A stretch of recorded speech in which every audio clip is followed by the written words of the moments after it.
Procedure steps. Step 01. Ensure that you have the necessary equipment: a sphygmomanometer, a stethoscope, hand cleansing gel.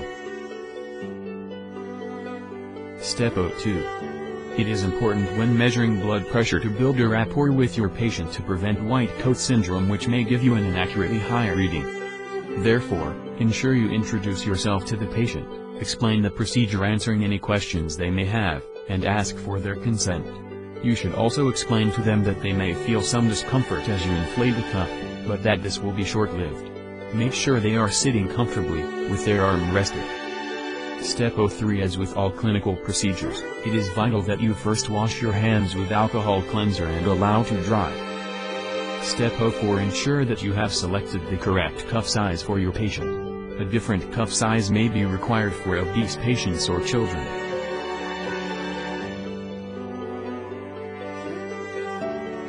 Step 05. Wrap the cuff around the patient's upper arm, ensuring the arrow is in line with the brachial artery. This should be determined by feeling the brachial pulse. Step 06. Determine a rough value for the systolic blood pressure. This can be done by palpating the brachial or radial pulse and inflating the cuff until the pulse can no longer be felt. The reading at this point should be noted and the cuff deflated.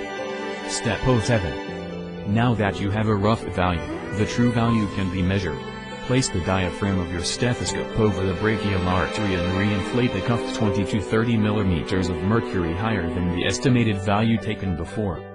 Then deflate the cuff at 2 to 3 mm of mercury per second until you hear the first Korotkoff sound. This is the systolic blood pressure.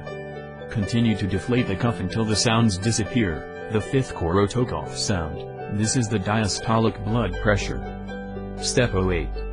If the blood pressure is greater than 140/90, you should wait for 1 minute and recheck. Note that a normal reading differ for diabetic patients. Step 09. Explain to your examiner that you would want to check the blood pressure standing to check for a significant drop, 20 mm of mercury after 2 minutes. This would suggest a postural hypotension.